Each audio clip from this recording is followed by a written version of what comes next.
Chers amis, ici Réhouven Benhamou de Radio Torah et nous nous retrouvons ensemble cette semaine pour une nouvelle émission consacrée aux bonnes nouvelles de l'actualité. Commençons évidemment par ce chiffre impressionnant, record même, 4 millions. C'est le nombre de citoyens israéliens qui ont reçu leur première dose du vaccin anti-Covid Pfizer-BioNTech. Évidemment, ce chiffre contient beaucoup d'espoir, contient beaucoup de promesses. La promesse évidemment d'éradiquer à l'échelle nationale cette propagation du Covid et même cette épidémie tout entière et de retrouver en réalité la routine que nous chérissions tant jusqu'en février-mars 2020. Ces mois qui ont commencé à annoncer les premières mesures gouvernementales pour enrayer la pandémie. Évidemment, soulignons encore une fois que Israël se retrouve à la tête des pays ayant le meilleur ratio au niveau de la population, au niveau du taux de vaccination et au niveau de sa population.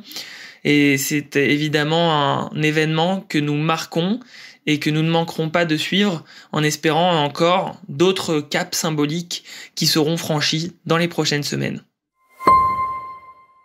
C'est une histoire qui nous provient cette fois-ci de Bretagne et qui ne manquera pas de nous renforcer dans notre espoir envers l'humanité et envers la solidarité qui la traverse. En effet, nous savons que la communauté étudiante a été très fortement touchée par la crise du Covid, puisque en effet c'est une communauté fragile d'un point de vue socio-économique et que beaucoup se retrouvent sans source de revenus particuliers.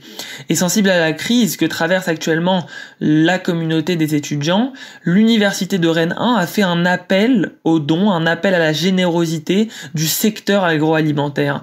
Et ce dernier a répondu de manière très forte, puisque la marque coopérative Terre de Braise a annoncé un don en urgence de près de 8 tonnes de pommes de terre pour les campus de Bretagne. Et donc des sachets de 2,5 kg de pommes de terre évidemment, vont être livrés le jeudi 18 février 2021 aux étudiants de Rennes, de Lannion, de Brest ou encore de Vannes. Et notons aussi que l'entreprise STG Logistique se joint à cet élan solidaire pour gérer toute l'entreprise de distribution ici des sachets de pommes de terre. Et notons aussi que cette belle opération sera renouvelée au mois de mars.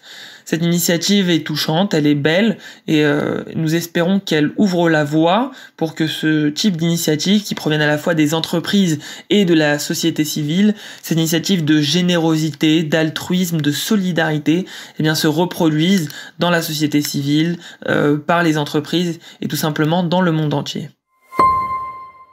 Nous attendions ce message d'outre-Atlantique depuis un certain temps et il vient enfin d'arriver, puisqu'en effet, un mois après l'intronisation de Joe Biden en tant que président des États-Unis d'Amérique, ce dernier a contacté Binyamin Netanyahou, il a décroché le téléphone pour s'entretenir avec le chef de la diplomatie israélienne. Que se sont-ils dit? On ne le sait pas forcément, mais on a au moins le ton de la conversation, puisque Netanyahou a expliqué sur son compte Twitter que la conversation était très amicale, qu'elle était chaleureuse, qu'elle avait duré près d'1 heure et que les deux leaders avaient convenu de renforcer, d'approfondir la relation bilatérale et les liens qui unissent ces deux États alliés. Notons que cette tendance évidemment s'inscrit dans un schéma beaucoup plus global, beaucoup plus général et qui remonte surtout à l'élection de Donald Trump en 2016, puisque on le rappelle ici sur cette antenne que ce dernier avait évidemment pris cette décision symbolique et très courageuse de déplacer l'ambassade des États-Unis de Tel Aviv à Jérusalem. Espérons donc, après ce premier signe favorable, ce premier appel entre les deux dirigeants que sont Joe Biden et Binyamin Netanyahou, que la relation entre les États-Unis et Israël sera encore plus chaude et qu'elle sera encore plus dynamique pour préserver les intérêts communs que partagent les deux nations, notamment le dossier assez brûlant de l'Iran.